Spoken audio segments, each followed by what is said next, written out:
문학으로 삶을 나누고 문학으로 세상을 읽는 시쿵 김은자 시인입니다.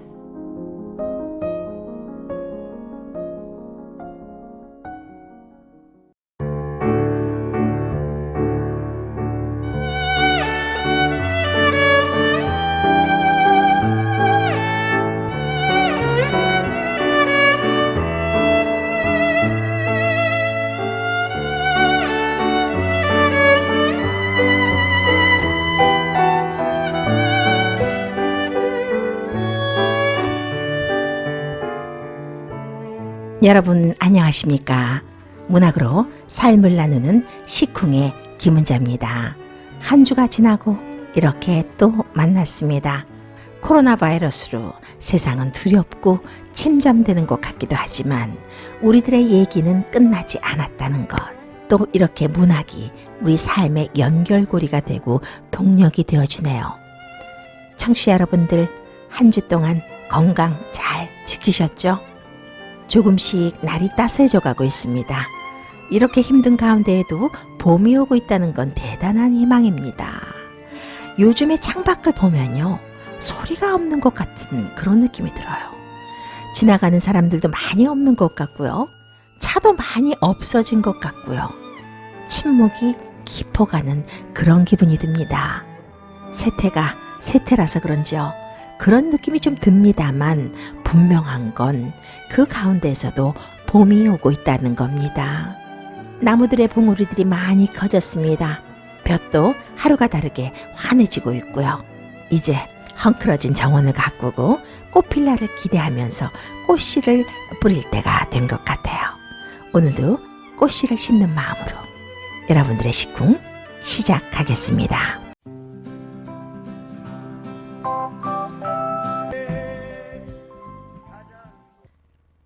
코로나 바이러스가 조금씩 우리가 사는 이 미국을 조여오고 있습니다.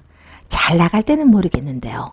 이런 무서운 전염병이 창궐하니까요. 생활에 있어서 여러 가지를 돌아보게 됩니다. 자주 만나던 사람들도 잘 못 만나게 되고요.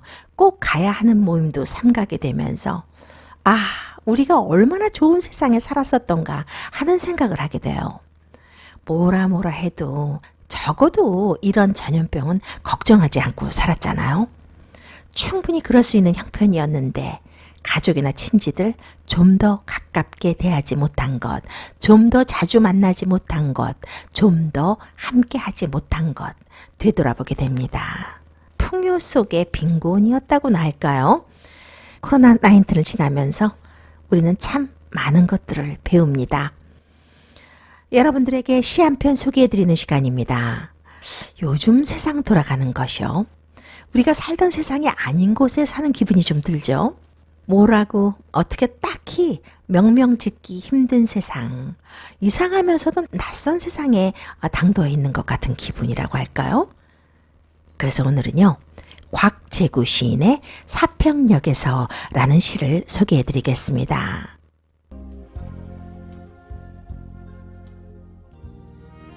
이 시는 곽재구 시인이 1981년에 중앙일보 신춘문예지로 등단한 작품이기도 하면서 대표작이기도 합니다.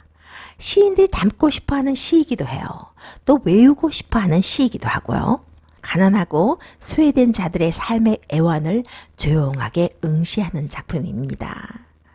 시 속에서 사람들은 오래 앓은 기침소리를 내고요. 쓴약 같은 담배 연기를 내뿜고요.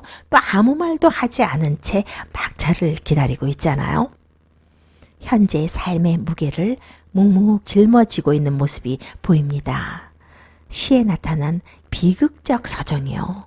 또 우리로 하여금 더 차분하게 우리의 삶을 들여다보게 하는 것 같습니다.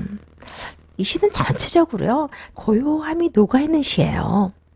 침묵의 분위기를 이 기침소리가 더 선명하게 느끼게 해줍니다. 또 타오르는 불빛과 관련된 이미지들이요. 가난한 사람들의 삶의 모습을 조용히 드러내주기도 하고요. 이런 여러 가지 요소들에 의해서 이 시는요. 가난한 삶이 가지는 애환과 기다림, 미래에 대한 기대감 등이 응축되어 있습니다. 이 시는요. 막차는 좀처럼 오지 않았다 라는 첫 식귀로 시작을 합니다. 그런데 말이에요. 이 첫 문장이요. 목에 걸린 굵은 가시처럼요. 우리를 훅 빠져들게 만들어요. 함께 차근차근 짚어가면서 곽죄구 시인의 사평역에서 함께 음미해 보도록 하겠습니다. 막차는 좀처럼 오지 않았다. 대합실 밖에는 밤새 송이 눈이 내리고 흰 보라 수수꽃 눈시린 유리창마다 톱밥 난로가 지펴지고 있었다. 하나의 장면이 그려지죠. 또 무언가를 기다려 본 사람은요, 이 문장을 들으면서요, 어떤 그림을 확 떠올리면서, 나도 그런 적이 있었던 것 같은 그런 느낌이 좀 들기도 할 겁니다. 기다린다는 것은 사실 쉽게 오지 않잖아요. 더구나 또 막차라니 말입니다. 막차를 기다리는 사람들은 대부분이 피곤에 지친 그런 사람들입니다. 놓칠지도 모른다라는 불안감도 함께 느껴지고요. 그러니까 이 시는요, 마지막까지 몰려본 적 있는 사람들의 얘기죠. 이 첫 문장은요, 춥고 깊은 겨울밤 막차를 기다리는 사람들의 서글픈 여정이 고향이라는 영혼의 안식처를 향하는 모습이라고 말할 수 있습니다. 그 몸처럼 몇은 졸고 몇은 감기에 쿨럭이고 그리웠던 순간들을 생각하며 나는 한 줌의 톱밥을 불빛 속에 던져주었다. 내면 깊숙이 할 말들은 가득해도 청색의 손바닥을 불빛 속에 적셔두고 모두들 아무 말도 하지 않았다. 산다는 것이 때론 술에 취한 듯 한 두릅의 굴비, 한 광주리의 사과를 만지작거리며 귀향하는 기분으로 침묵해야 한다는 것을 모두들 알고 있었다. 이 대목에서는요, 말은 없고 모습만 보이는 것 같죠. 삶이 너무도 힘들고 고달픈 것 같은 그런 모습이요. 대합실 밖에는 눈이 내리고 급행열차는 이 작은 역을 스쳐 지나갑니다. 다양한 인물군들이 모여서 각기 다른 행로를 위한 기차를 기다리고 있는데요. 하나같이 인생 역정과 삶의 애환이 느껴집니다. 이 대합실 풍경이 우리로 하여금 우리 내면 세계를 향하게 하면서 인생을 응시하게 만들어주는 것 아닌가 하는 생각을 좀 하게 되는데요. 좀 전에도 시를 잠깐 한 단락을 읽어드렸습니다만 곽죄구 시인은 이 시에서요, 현란한 수사법 하나 없이 참 담담하게도 삶을 그려내고 있죠. 어색한 어휘 하나 없이 말입니다. 시인이 그려내는 풍경을 떠올릴 수 있도록 삶의 애환을 정말 아름다우리 많지 잘 그려내고 있어요. 확실히 그렇습니다. 슬픔을 담담하게 그려낼 때 더 깊게 전해지는 것 같아요. 그 몸처럼 몇은 졸고 몇은 감기에 쿨럭이고. 대합실에서 막차를 기다리는 이분들은 어쩐지요, 좀 왜소하고 마른 어깨들을 가진 분일 것 같아요. 왠지 좀 거칠고 투박한 손을 가졌을 것 같기도 하고요. 세상에서는 소외되고 약자인 사람들이죠. 어둡고 또 저물어가는 신라처럼요. 가늘고 희미한 그 몸처럼요. 야위어가는 사람들의 하루살이를 보여주고 있잖아요.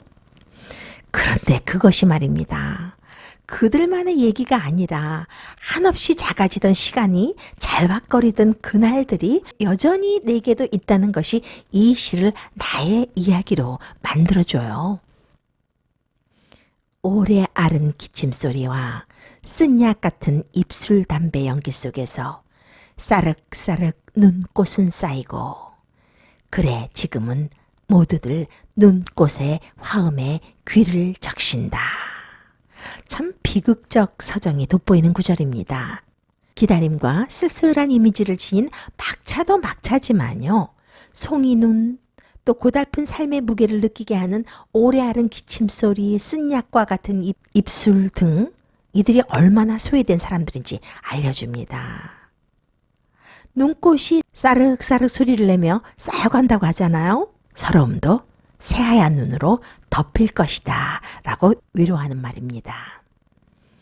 다음 식귀, 자정 넘으면 낯설음도 뼈아픔도 다 서론인데 단풍잎 같은 면잎에 차창을 달고 밤열차는 또 어디로 흘러가는지 그리웠던 순간들을 호명하며 나는 한 줌의 눈물을 불빛 속에 던져 주었다. 이건 참 중요한 얘기인데요. 아무리 그렇다 할지라도 자정이 넘으면 낯설음도 뼈아픔도 다 서론이라는 거예요. 바로 그 말이에요. 현재의 삶의 무게와 고통도 지나가면 다 그리운 추억으로 변할 거라는 그런 말입니다. 이 시에 드러난 삶의 의미가 이 귀절에 있지 않나 싶습니다. 과장되지 않은 언어, 아프다고 소리 지르지 않고 감정의 과잉을 남발하지 않는 담담함이 매력적인 시예요. 오히려 이렇게 쉽고요, 또 평이한 어조가 더 우리로 하여금 깊은 곳을 들여다보게 해주는 것 같습니다. 확실한 건요, 깊은 성찰이 돋보이는 시는 사람의 마음을 관통한다는 겁니다. 쉽고 담담하고 평범한 시가 더 사람의 깊숙한 곳을 찔러서요, 고개를 끄덕이게 만드는 힘이 있어요. 그게 바로 시의 위로입니다. 낯설고 고통스러운 세상을 서론에 비유하면서 그 속을 쓸쓸히 달리는 기차를 힘겹고 고달픈 우리의 인생 역정에 비유했습니다. 인생은 단풍잎처럼 작고 초라하며 쓸쓸하다. 시인이나 이 시를 소개하는 저나 이 시를 듣는 여러분들이나 인생은 누구에게나 이렇게 힘들고 고달픈 것이 아닐까 합니다. 단풍잎 같은 면잎에 차창을 달고 밤열차는 또 어디로 흘러간다. 이 표현들이 참 아름답죠? 작은 불빛들이 절실하다는 것을 아는 이들이기 때문에요. 추운 겨울날이나 힘든 시간에도 담담하게 그 시간을 지날 수 있는 것 아닌가 하는데요.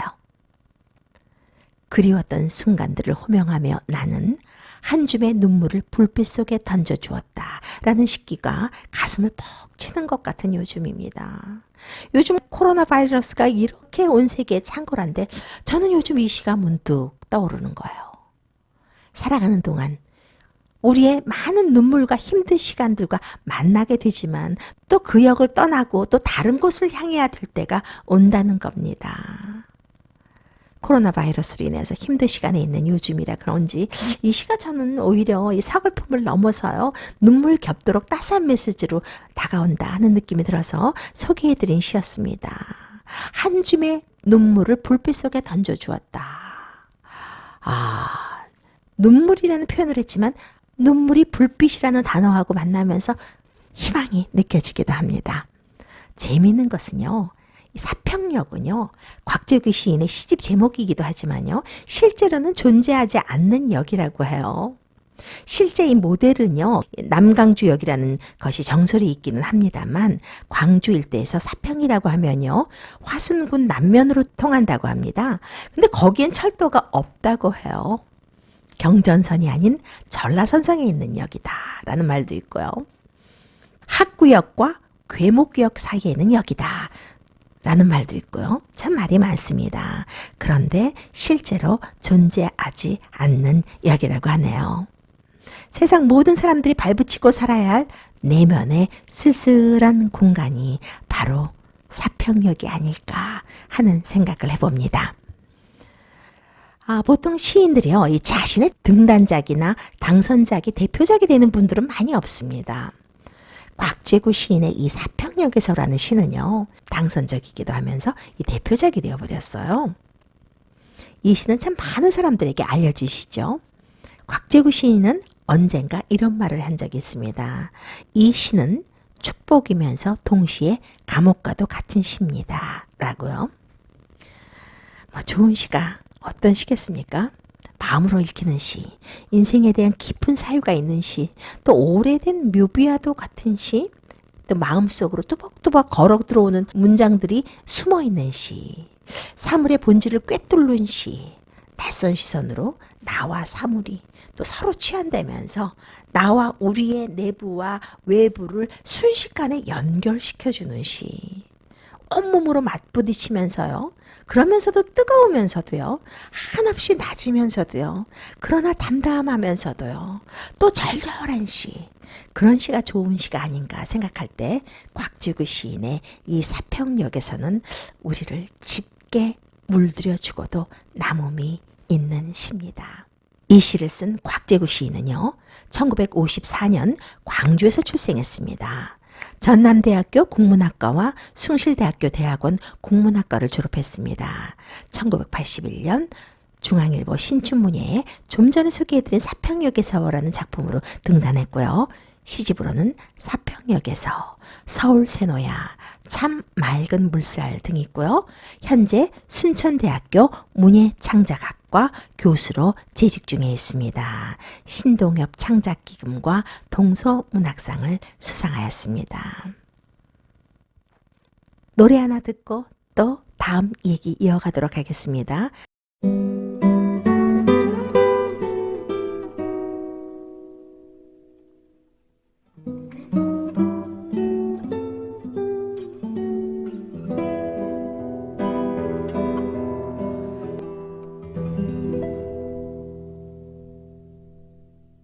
여러분들은 지금 동포사회의 한국문학의 저변화, 문학의 전문화, 1660 AM 문학 전문 프로 김은자의 시쿵을 듣고 계십니다.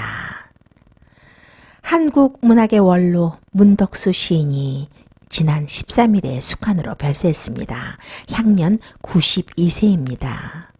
문덕수 시인은요, 1928년 경남 함안에서 태어났어요. 통영고 교사로 재직하던 중에 6.25 전쟁이 일어나자 입대했고요. 1956년 현대문학을 통해서 등단했습니다. 그의 첫 시집 황홀을 출간한 이래 많은 시집과 평론집을 출간했습니다. 1973년부터 아내인 김규화 시인과 함께 월간 시전문지 시문학을 인수해서 지금까지 발간해 왔죠. 참 한국 문학에 참 대단한 역할을 하신 분입니다. 홍익대 교수와 대학원장, 한국현대시인협회 회장, 국제팬 한국본부 회장, 문예진흥원장 등을 역임했고요. 현대문학상, 대한민국 문화예술상, 은관 문화훈장 등을 받았습니다. 빈소는 서울 신촌 세브란스 병원이고 장지는 대전 현충원이었다고 합니다. 국제팬 한국본부와 한국문인협회가 공동 주관했다고 합니다. 대한민국 문인장으로 16일 오전 9시에 열렸다고 합니다. 저도 시문학으로 등단했습니다만 동포문인들 중에 많은 분들이 문덕수 선생님이 발간하시는 시전문지 시문학으로 등단한 분들이 많습니다. 문덕수 선생님 참 구수하면서도 참 꼼꼼하시면서도 참 자상하신 분이었어요. 동포문인들에게 신문학지를 통해서 발표장을 많이 마련해 주기도 하셨습니다. 삼과 고인의 명복을 빕니다. 다음 소식입니다. 한국에서는 얼마 전부터요. 코로나19 중앙재난안전대책본부와 함께 독서 플랫폼 밀리의 서재 대표가 서영택 씨로 되어 있네요. 함께 협의해서 코로나19 확진자와 자가격리자에게 도서 서비스 무상 지원에 나섰다고 합니다. 두렵고 어려운 시간에요. 이렇게 또 애쓰시는 분이 있네요. 각 분야의 베스트셀러와 장르 도서를 포함한 전자책, 오디오북, 챗북, 애니메이션 등 다양한 형태의 독서 콘텐츠를 무제한 제공하는 플랫폼이라고 합니다. 이번에 시행하는 서비스에 따라서 코로나19 확진자와 자가격리자들은요, 개별 OR코드 및 자가격리 앱을 이용해서 밀리의 서재가 제공하는 5만 권 이상의 독서 콘텐츠를 2달간 무료로 이용할 수 있다고 합니다. 밀리의 서재 대표이사는요, 코로나19으로 인해서 어려움을 겪고 계시는 모든 분들이 하루빨리 건강하게 일상으로 돌아갈 수 있을 때까지 독서가 작은 위안이 되길 바란다 라고 전했습니다. 오늘도 여러분들과 함께 시와 문학과 삶의 얘기로 30분 달려왔습니다. 건강하고 행복한 또 편안한 한 주 지내시고요. 다음 주에 더 좋은 시와 뭉근히 익은 삶의 얘기로 돌아오겠습니다. 지금까지 진행의 김은자였습니다.